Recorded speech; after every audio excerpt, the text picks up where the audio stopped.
Pabalik na sa Pilipinas si Pangulong Duterte matapos po ang kanyang 3 araw na official visit sa Japan.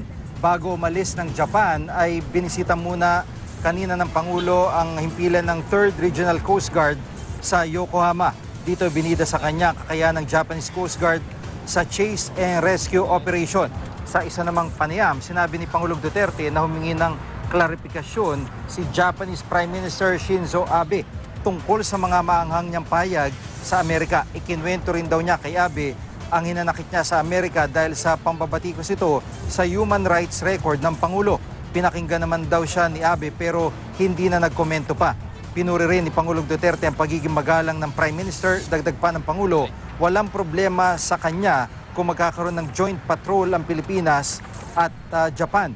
Samantala, nakansela naman kanina ang courtesy call ni Pangulong Duterte sa Imperial Palace dahil sa pagpanaw ng tiyuhin ni Japanese Emperor Akihito. Agad namang nagpaabot ng pakiramay si Pangulong Duterte.